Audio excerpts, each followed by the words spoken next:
சமீபத்தில் பிப்ரவரி 2026 ஈரானின் இஸ்லாமிய புரட்சி தின விழாக்களின் போது வால் என்ற உருவம் கொண்ட ஒரு பெரிய சிலை எரிக்கப்பட்டது. இது வெறும் மதச்சடங்கு மட்டுமல்ல, இதற்கு பின்னால் ஒரு பெரிய அரசியல் காரணமும் உள்ளது.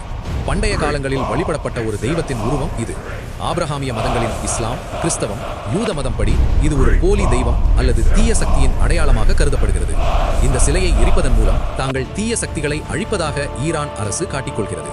இதற்கு மிக முக்கியமான காரணம் அமெரிக்காவைச் சேர்ந்த ஜெஃப்ரி எப்ஸ்டீன் தொடர்பான ஆவணங்கள் சமீபத்தில் வெளியானதே ஆகும். மேற்கத்திய நாடுகளின் உயர்மட்ட தலைவர்கள் மற்றும் செல்வந்தர்கள் எப்ஸ்டீன் போன்றவர்கள் ரகசியமாக இதுபோன்ற தீய சக்திகளை அல்லது சாத்தானை வழிபடுவதாக ஒரு தகவல் இணையதளங்களில் பரவியது.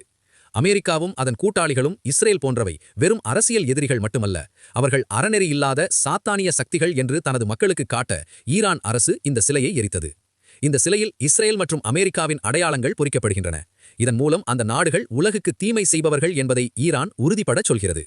உலகை இருக்கும் ஊடகங்கள் எப்படி ஒருதலைப்பட்சமாக செயல்படுகின்றன என்பதை புரிந்து கொள்ள இந்த செயல்கள் போதுமானது. எப்ஸ்டீன் யூத மதத்தை சார்ந்தவர். ஆனால் எந்த ஊடகமும் இவரின் யூத மதத்தை இணைத்து இந்த குற்றத்தை தொடர்புபடுத்தி கூறவில்லை.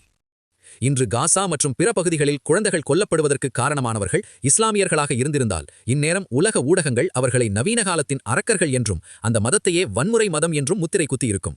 ஆனால் குற்றவாளிகள் பெரும் செல்வந்தர்களாகவும் அதிகார மையங்களுக்கு நெருக்கமானவர்களாகவும் இருக்கும்போது ஊடகங்கள் அவர்களின் பெயரை கூட வெளியில் சொல்ல தயங்குகின்றன.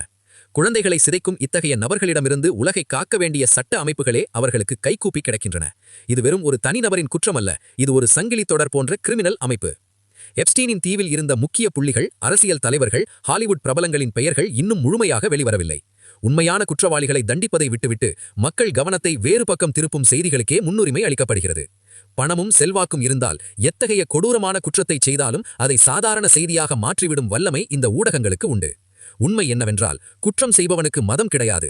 ஆனால் குற்றவாளியின் மதத்தை பார்த்து செய்திகளை வெளியிடும் ஊடகங்களுக்கு பெயர் சுயாதீன ஊடகங்கள் அல்ல, அவை அதிகாரத்தின் கைக்கூலிகள்.